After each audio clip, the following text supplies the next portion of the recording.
आपका देखो आर्टिकल 148 तक हो गया, 147 तक हो गया, 148 से लेकर 151 तक जो है वो कंप्ट्रोलर जनरल ऑफ इंडिया। यार कुछ मिस तो नहीं हो रखा? अबे अकाउंटेंट, अकाउंटेंट कह रहा हूँ, auditor, comptroller auditor general of India, इसको कहते हैं CAG। दादा बड़ा इंपॉर्टेंट है। डॉक्टर BR अम्बेडकर कहते थे कि मैं हिंदुस्तान को सबसे ज़्यादा इंपॉर्टेंट ऑफिस देने जा रहा हूँ। तो सबने बोला कि कौन सा ऑफिस देने जा रहा हूँ? कह रहा मैं देने तो जा रहा हूँ। बोला हाँ तो कौन सा देने जा रहे हो? मैं वही तो बता रहा हूँ कि मैं देने जा रहा हूँ ऑफिस। एक नाम तो बताओ। उन्होंने कहा वही तो मैं कह रहा हूँ कि मैं भारत को जो है सबसे इंपॉर्टेंट ऑफिस देने जा रहा हूँ। तो नेहरू बीच में बोल रहे थे कि अब ये खा के मानेगा। बता दे भाई, बता दे मेरे कानून मंत्री। अच्छा उस टाइम में ड्राफ्टिंग कमेटी के चेयरपर्सन थे। कह रहे कि मैं हिंदुस्तान को जो है ऐसी चीज़ देने जा रहा हूँ जो आपने पहले कभी नहीं देखी होगी। कह रहा है ऐसा कौन सा कोहिनूर वापस लाया क्या? उनने कहा जी मैं जुडिशियल, अरे जुडिशरी से तो बाहर निकल गए। कह रहे जी मैं CAG देने वाला हूँ। CAG कह रहा है ये क्या है? कह रहा है comptroller auditor general of India. This is going to be the most powerful office of the India. सबसे इंडिया का पावरफुल ऑफिस है। इस ऑफिस के पास इतनी पावर है कि अगर ये अपनी पे आ गया तो हिंदुस्तान के अंदर जो है एक कहते हैं ना एक अना, शाहजहाँ के समय से चलता हुआ अना जो है, एक मतलब एक सिंगल पैसा भी जो है हिंदुस्तान का हम चोरी नहीं होने देंगे अगर हम अपनी पे आ गए। That is CAG। CAG वो डिपार्टमेंट है कि जो क्या करता है, इतना स्ट्रॉन्ग चेक रखता है आपका कि ये अगर अपनी पे आ गया, इसको पहले मैं सही से लिख दूं यार, बेकार लग रहा है देखने में, ठीक है। अगर ये अपनी पे आ गया ना तो ये एक पैसा नहीं जो है सरकार का जो है कहीं पे करप्शन में ना इन्वॉल्व होने दे। Comptroller auditor general of India,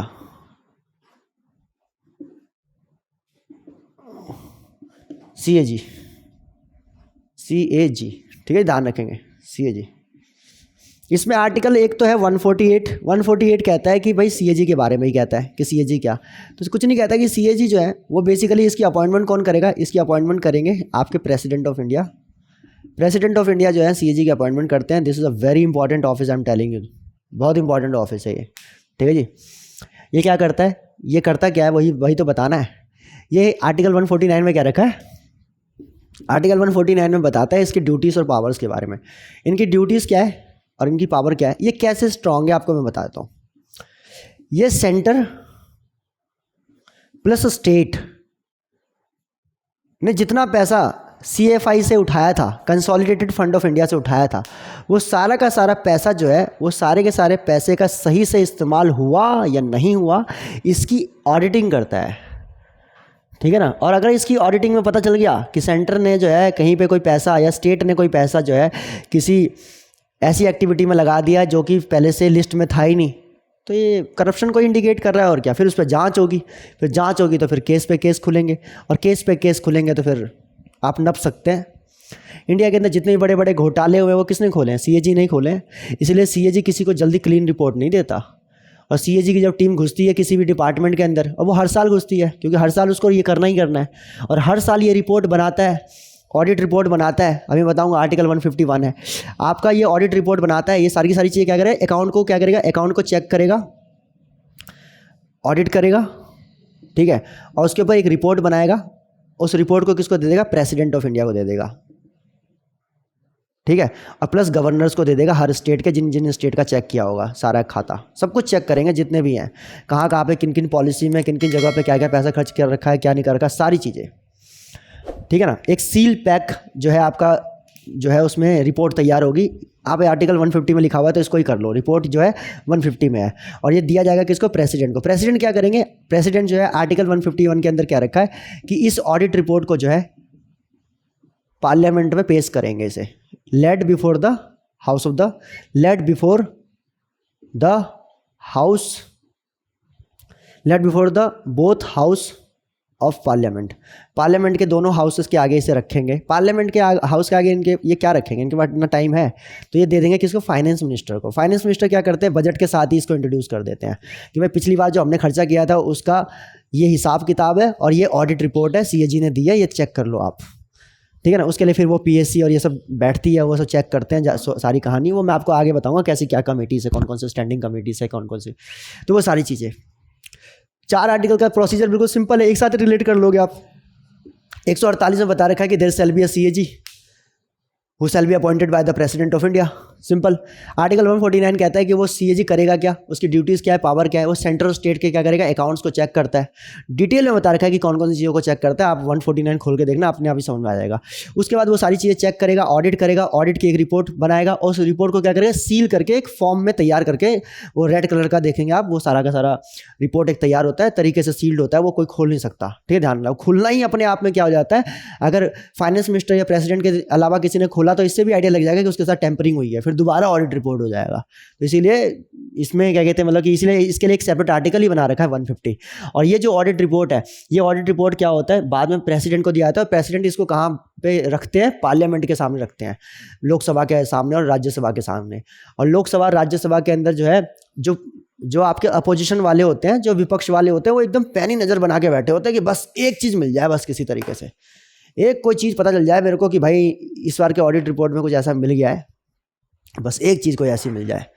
जो ऐसी कोई चीज़ मिल गई तो ले, उसके बाद जो विपक्ष हंगामा मचाता है, CAG की रिपोर्ट ही तो घोटाले का पता लगा के बताती है, वही तो बताती है। उसी के रिपोर्ट से ही तो आइडिया लगता है कि भाई कहाँ पर कितना पैसा लग रहा है और कितना पैसा ज़मीन पर दिख रहा है, कैसा नहीं दिख रहा, क्या नहीं दिख रहा, सारी चीज़ें इससे विपक्ष आइडिया लगा लेता है। बस विपक्ष कहता है, फिर उस स्टेट में अपनी जो मशीनरी है उसको कह देता है कि बेटा लग जा काम पे, थोड़ा सूचना निकाल के हमें बता कि क्या चल रहा है वहाँ पे। तो बता रहे कि सर जी बड़ा घोटाला चल रहा है, कोयला निकाल तो रहे हैं लेकिन बिल नहीं बना रहे, तो कोयला घोटाला।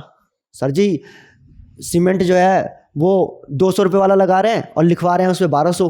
कह रहा अच्छा, तो आपका जो है कॉमनवेल्थ घोटाला। स्पेक्ट्रम सर जी रेट कुछ और फिक्स हुआ था, दे किसी और पे रहे हैं, अच्छा ठीक है, तो इससे क्या हो गया, 2G स्पेक्ट्रम घोटाला।